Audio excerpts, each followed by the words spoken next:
Alright, so welcome back again dito sa panibagong module natin sa ating gratis training program. And on the previous video or in the previous module, no, marami tayong napag-usapan and I am so grateful na andito ka pa rin ngayon nakasubaybay sa ating next module. So sa previous module or sa maybe that would be an introduction sa ating training. So, binigyan kita ng tamang mindset kung ano ba yung kailangan, tama at perfect na mindset para sa isang online grocery business na nagamit itong gratis training program or gratis club store program natin. So, without further ado, let's go now to our next topic. And ngayon naman, pag-uusapan naman natin, medyo magiging technical na tayo ng kaunti, no? And dito sa video or dito sa module na to, we will going now to explore yung gratis account mo. Okay, so isa-isa natin. We're going to make familiarize ourselves sa environment or sa interface ng nitong gratis club store. Though I may say technical, pero hindi naman siya ganun talaga ka-technical actually yung gratis. So if you know how to use Facebook, kung marunong ka naman mag-Facebook, marunong ka naman maghawak ng mouse at mag-type sa keyboard, then you can probably use gratis club store na parang kung marunong ka rin naman mag-Shopee, mag-Lazada, no, mag-order sa online, kayang-kaya mo rin gawin itong kayang-kaya mo rin itong i-manipulate itong gratis club store account mo. Okay? So let's go now back let's open up our gratis account. So this is the homepage, no? So after mong na-validate mo na or na-verify mo na yung email address mo, so you will be redirected or you will be landed on this homepage mo. So ito yung magiging homepage mo. Makikita mo na dito yung pangalan mo, may welcome to, ito yung pangalan na nilagay mo doon nung nag-register ka, yung store name mo. So make sure na maganda din yung store name mo para at least it would be an attractive, madaling tandaan din ng mga tao. So magandang pangalan is katulad dito, pangalan ko lang or apelyado ko, lagyan ko lang ng online grocery. So kung ikaw si Juan de la Cruz, pwede mong gawing Juan Online Grocery or Juan de la Cruz Online Grocery. So ikaw nang bahala dun sa pangalan. Now, kapag nag-land ka na dito, makikita mo itong red text again. So, by the way, hindi na natin pag-uusapan dito kung paano i-verify yung email address mo. Kasi in the first place, bago ka nakapunta dito, di ba, bago mo ma-access itong training na to, is basically, na-verify mo na yung email address mo. So ngayon, in our homepage, makikita mo na kaagad dito yung mga few steps lang na kailangan mong gawin. So, para ma-follow up ka or maging aware ka sa mga ginagawa natin, sa updates ditong gratis training natin, kasi from time to time, meron tayong ina-update dito eh. So, para maging aware ka at una ka sa balita, no?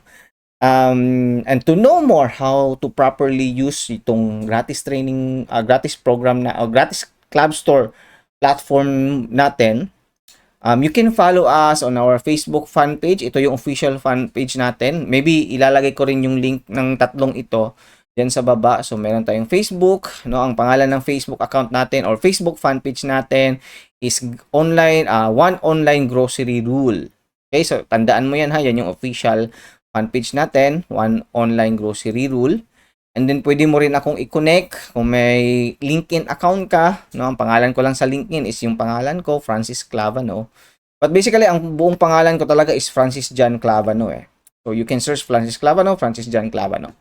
Alright? And then meron din tayong YouTube channel. So dito naman nag-a-upload ako ng mga videos, no? Like ito, mga advantages, disadvantages, yung mga napanood mo dito sa training, most likely nanggaling din dyan. But, from time to time, nag-update tayo ng mga valuable information dito sa aking YouTube account. So, Francis Clavano lang yung pangalan ko sa YouTube. Or you can click this link dito naman. Okay?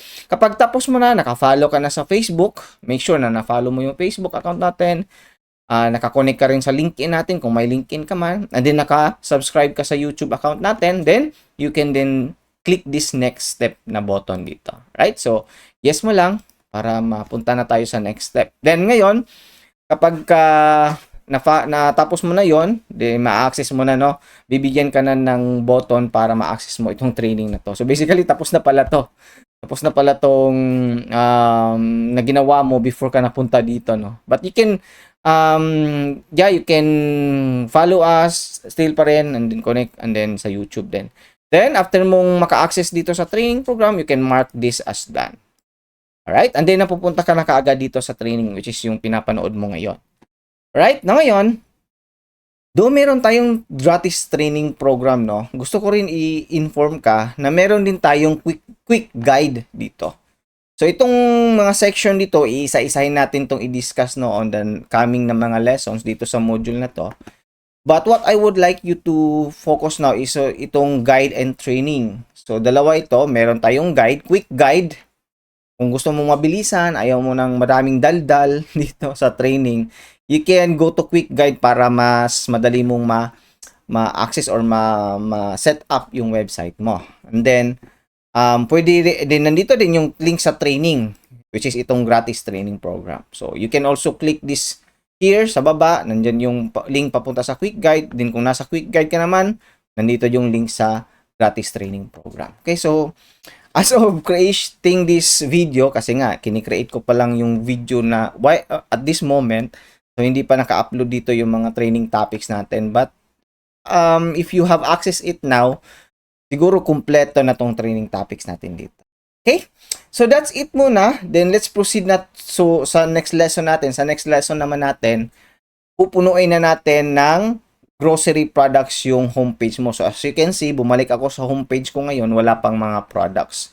So, pwede mong iisa-isahin upload ngayon, right? So, pwede mo nang iisa-isahin na i-upload yung mga grocery, mga products na nandyan sa tindahan mo, no? I-upload mo na siya isa-isa, which is later din sa next lesson, ituturo ko rin kung paano mo siya i-upload.